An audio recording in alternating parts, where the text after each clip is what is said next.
Hey everyone, it's Saoirse, and today we are going to talk about this book, Eleutheria, by Allegra Hyde. This was published in 2022, and I just picked this up totally at random at the bookstore because I saw the cover, and I had a weird thought.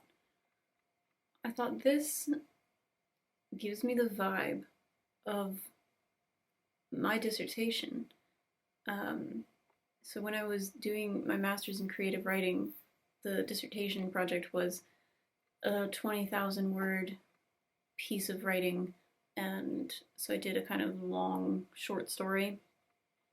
And this is something that I've been extending into a novel.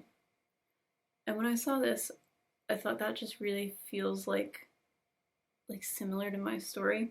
And I read the back and was very freaked out by some of the similarities. And throughout reading the book, sometimes I would just be like, you're kidding me. Like, how? It makes me feel kind of good in a way to know that maybe some of my ideas are publishable ideas. But of course, it's frustrating too when you think you've come up with something unique and then there is nothing unique left in the world. Find me an idea that somebody else hasn't already had. I mean, it makes sense. There's billions of people. We're going to come up with similar ideas. It's not the same story at all, but there's enough similarities that I was just a little freaked out. But I really liked this book a lot, and I read it very fast. Didn't want to put it down. So I will read you the back here so we can get an idea of it. Willa Marks has spent her whole life choosing hope. She chooses hope over her parents' paranoid conspiracy theories, over her dead-end job, over the rising ocean levels. And when she meets Sylvia Gill, renowned Harvard professor, she feels she's found justification for that hope. Sylvia is the woman in black, the only person who can compel the world to action. But when Sylvia betrays her, Willa fears she has lost hope forever. And then she finds a book in Sylvia's library, a guide to fighting climate change called Living the Solution. Inspired by its message and with nothing to lose, Willa flies to the island of Eleutheria in the Bahamas to join the author and his group of eco-warriors at Camp Hope. But upon arrival, the group's leader, author Roy Adams, goes missing, and the compound's public launch is delayed. With time running out, Willa will stop at nothing to realize Camp Hope's mission, but at what cost? I've also wanted to mention Eleutheria means freedom in Greek, and there is an actual island in the Bahamas called Eleutheria. There's no I, so I'm not sure. I'm sure there's a reason for the difference in spelling, but I don't know exactly what it is. I couldn't find anything about why the spelling was changed.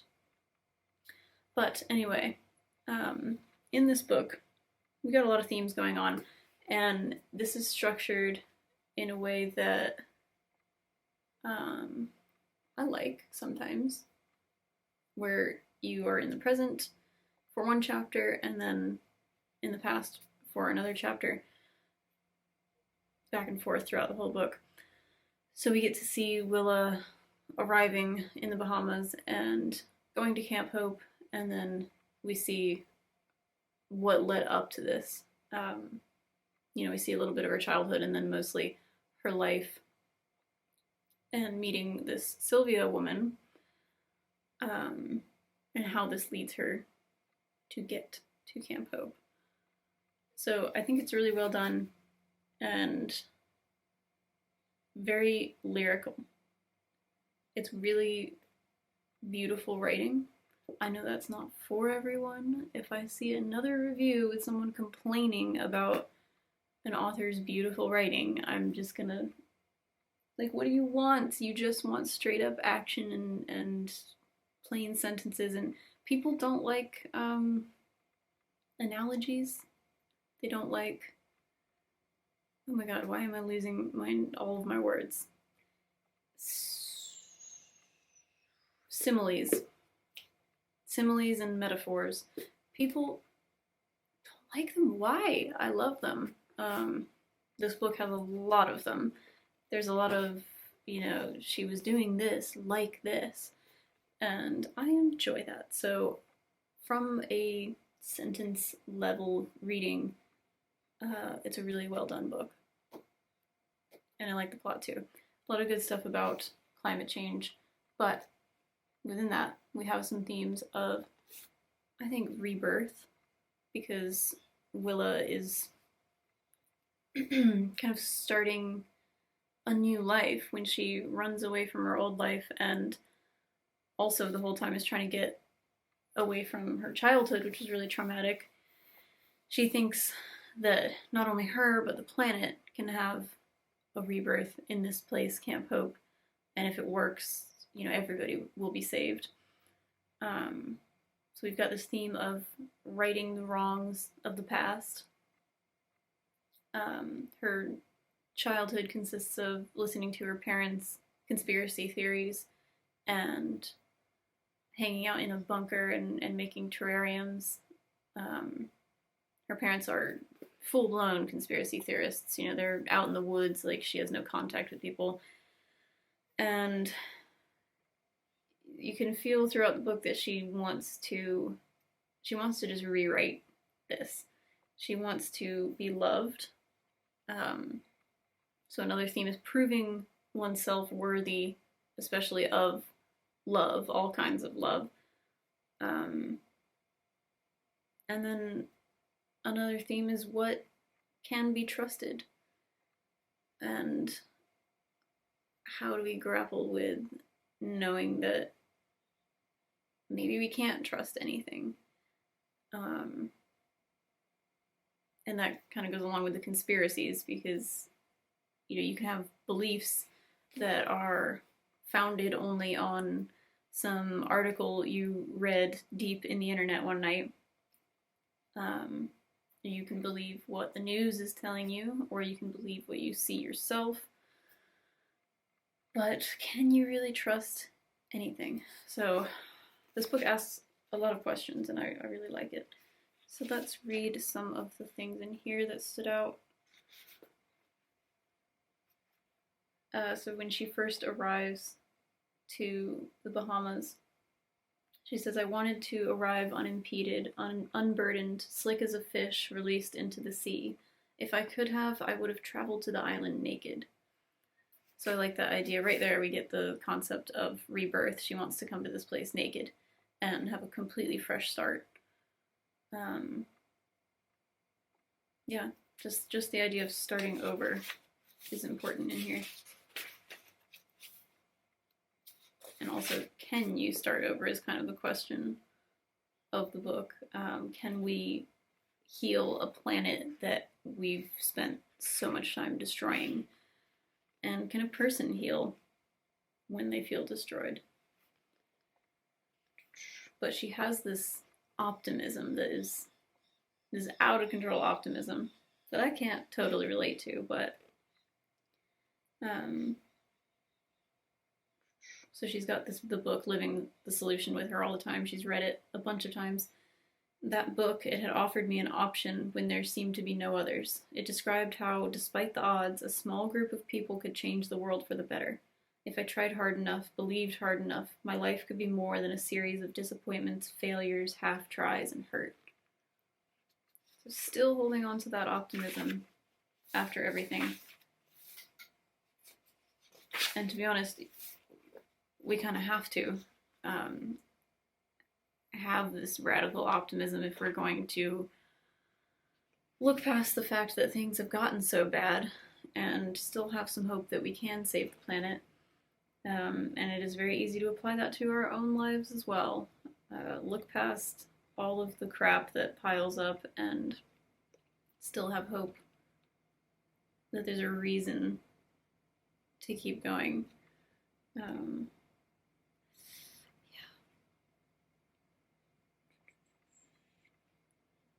So here she's talking about some students that were fans of Sylvia, and Sylvia was a college professor. The young women were also competent, yet their competence was built on the head pats of supervisors. For all their book knowledge and their museum visits and their semesters in Rome, they were hoop jumpers, box checkers, resume builders. They were so well-rounded they had no edges. They were just ethical enough. So here she's she's mocking these people, but she really is them in a way, because she wasn't given the same opportunities academically, but she's all about getting approval from other people, which I totally understand. She wants approval from the leader of Camp Hope. She desperately wants Sylvia's approval. She just wants to be loved and appreciated and to feel that she is doing something right or something to help. So yeah, she's looking for those head pats too. And I think it's one of those situations where you see something you hate about yourself in someone else, and so you make fun of them for it.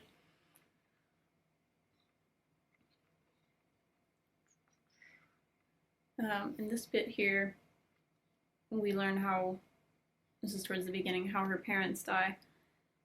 And she's down building a terrarium while they're in the house overdosing. And she says, maybe on some level, I knew what awaited me above ground. Maybe I was stalling for time, holding on to my near happiness a little longer. So that's an important line, because that is her acknowledging that she has refused to face reality. She knows something bad is going on up there. And this is like climate deniers who can see what's happening to the planet but refuse to face it. If we just close our eyes and just keep doing what we're doing forever, it's nothing bad's gonna happen. Or maybe we can just hold on to this moment where it hasn't completely hit the fan yet, and like living in the present in a way that is not helpful, because living in the present is important, but when it comes to things like climate change, and things that you can control, that you should be doing something about, you do have to think about the future. So yeah, she does a lot of ignoring reality in different ways, while telling herself that she is very tuned into reality. And she's got this blind faith, and blind faith is a theme throughout here. This is a little bit from Living the Solution. Human beings are unwilling to relinquish their grip on the past because they see no future.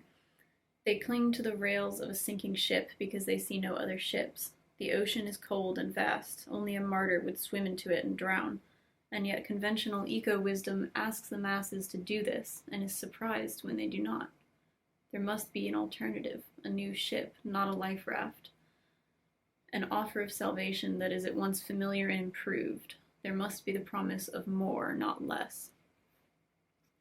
So the whole way that Camp Hope is conveyed in this book is so freaky, because you have this leader who is this like ex-military, ex-hunting guy who's just had an epiphany and become an eco-warrior, but he understands the importance of, what's the word, optics, of like how do we perceive what is being done.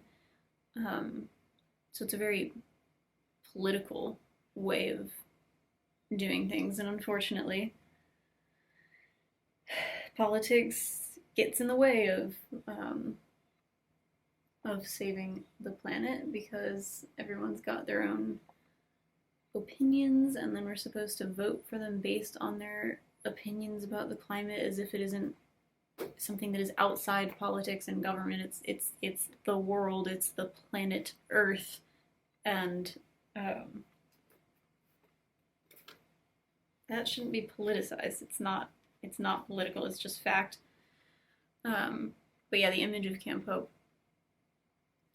is this kind of shiny thing where it's like all the people are really fit and young and healthy, and we're gonna come and save the world, and it's all about the image, because they think that is what is going to finally be different and get people interested in conservation. Okay. Here we get a look at Willa's motivation, and I like to look at, I love character-based books that are more about the character, and this is really interesting because it does something that I've tried to do, which is have a really character-driven book that also has a unique plot, where you're not just following a character as they go and get coffee and go to work and whatever, like some character-based books do. They're part of some massive, important plot, but we're experiencing it in first person through their thoughts and the way that they specifically view the world. And in here, Willa she's been with Sylvia, and it says, her eyes snapped to mine and my whole body came alive. I felt like an interesting specimen in the woods, a little flower, a sapling. I wanted to be plucked, looked at, loved. I wanted to be pinched out of my normal life and flattened in a book for preservation. That's a really important line.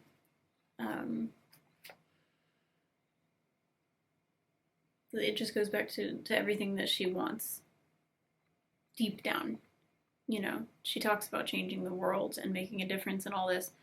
Deep down, where it all comes from is her need to be loved, and loved very fiercely, probably by one person. She wants to be everything to one person.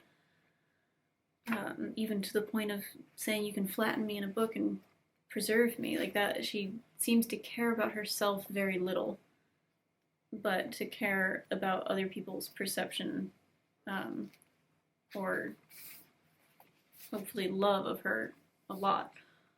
Okay, let's go on to talk about Willa's manic energy. She's talking about these super blooms, and it says there were flowers all over the city, more than usual, and if I'd been paying attention, I would have connected the blooming to the global spike in CO2.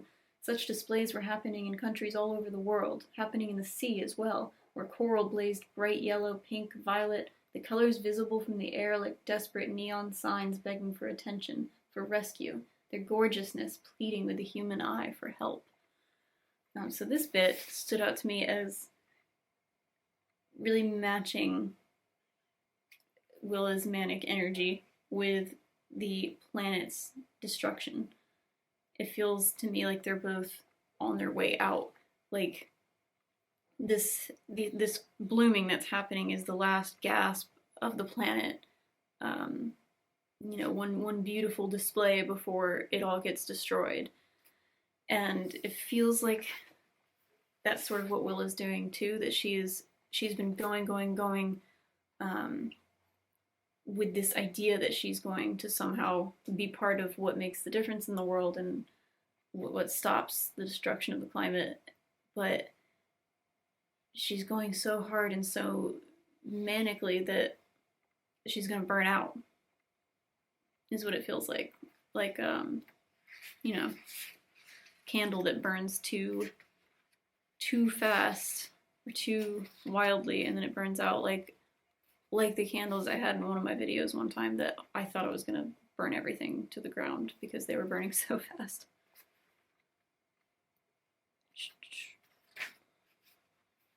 This is just a really good line here where, again, it's about Sylvia, and she says, to reach the geode center of someone, you have to break them first.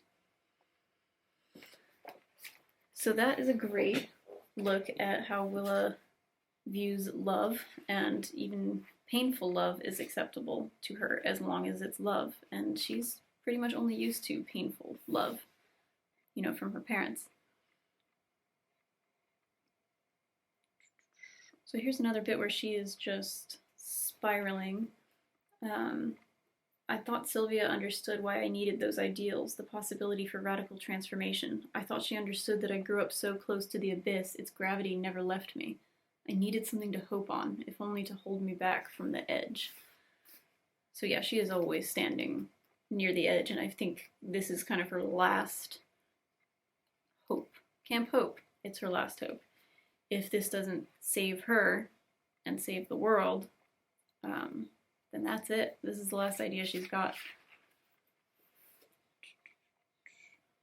Okay, so then spoiler, sort of, when she gets to the end of this narrative, she says she's locked in her apartment back in Boston, and things have gone really badly with the launch of Camp Hope.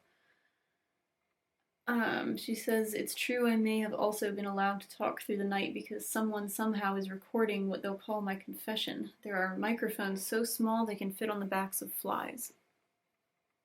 That made me so sad because with that one line, we can see her becoming her parents, which it kind of felt like she was doomed to do all along, because she has that same radical energy in her that they had, and you hoped that she'd use it for good and not just believe in conspiracies, and it seemed like it was going well for a while, but in the end, she just becomes them.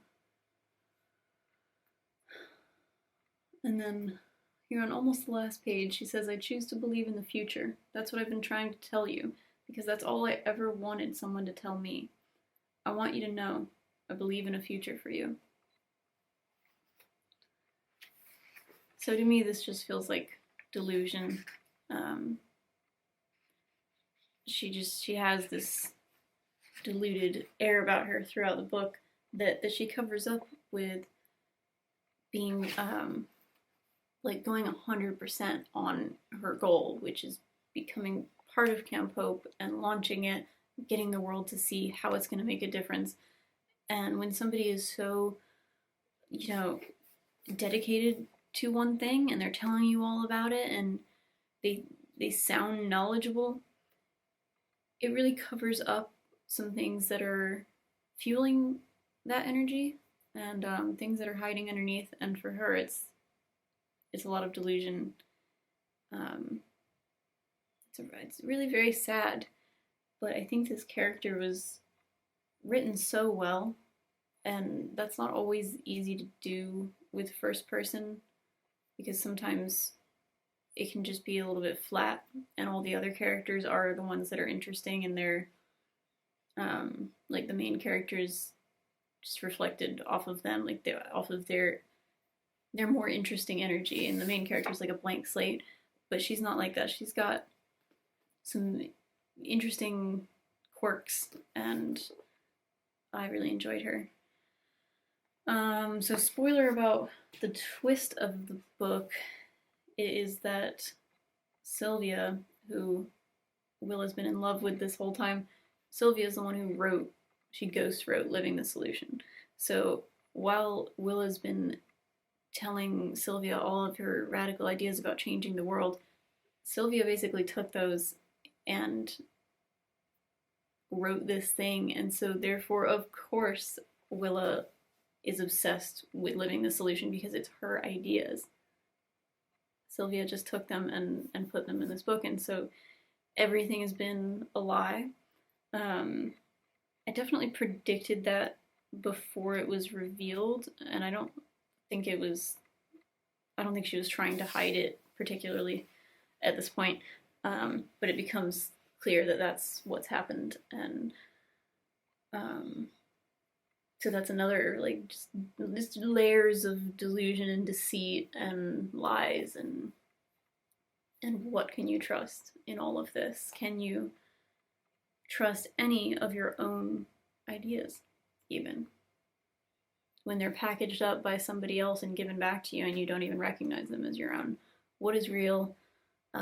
What is life? What is the point? How are we going to save this world? I really liked it. I recommend it. And that is all for now. Thank you so much for watching. I will see you all next time. Happy reading.